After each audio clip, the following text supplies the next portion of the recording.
we go for U-turn round 2.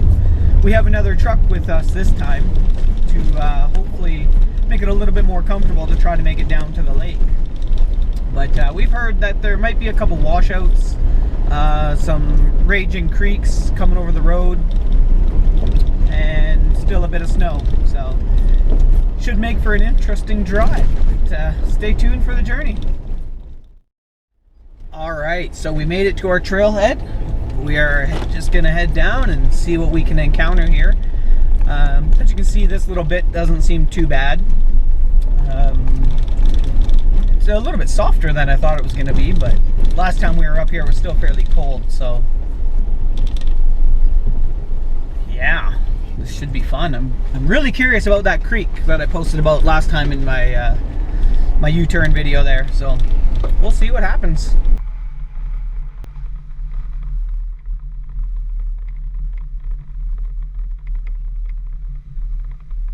I'm actually really surprised. This is where I was last time with the raging creek. I thought for sure it was going to be completely washed out here. I'm actually really surprised how much snow has actually melted.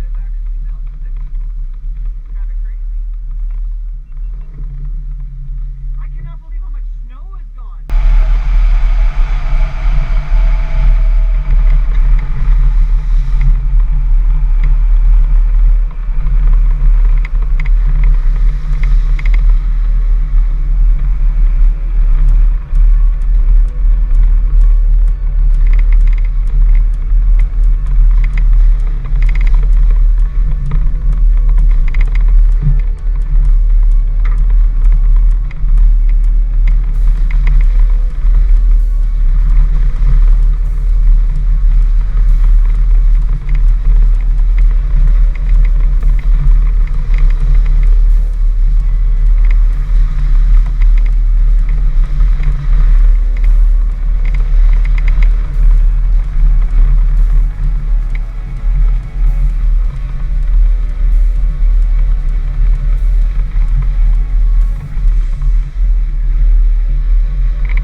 So as you've seen, the dam is overflowing onto the trail, and that's a protected waterway, so we actually can't drive across it.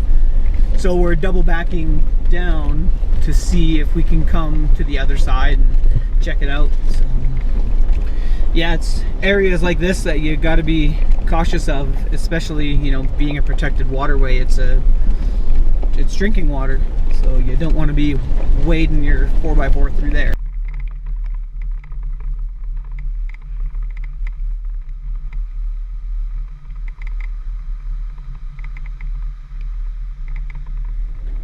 So we made it to the lake, had a little bit of lunch. Now we're gonna head out and explore around the area. He wants to show me a few other cool areas, so I'm quite excited to learn the area. It's absolutely beautiful up here. My kids will love it. Kind of wish they would have came today, but oh well, they'll come on the next one.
Alrighty, I don't know if you can see that outside, but it is getting foggy, it is raining, and it is getting late. But we set out to find a few lakes. I think we found 4, maybe 5 lakes, a whole ton of camping sites, so I'm pretty excited about that. A ton of trails that we want to come back and explore on, but it was too mushy today that we knew we would just end up getting stuck and not be able to make any ground. So all in all, it was a great trip. You're not going to want to miss what we're going to do on the next one. Please like, comment, and subscribe, and we'll see you on the next one.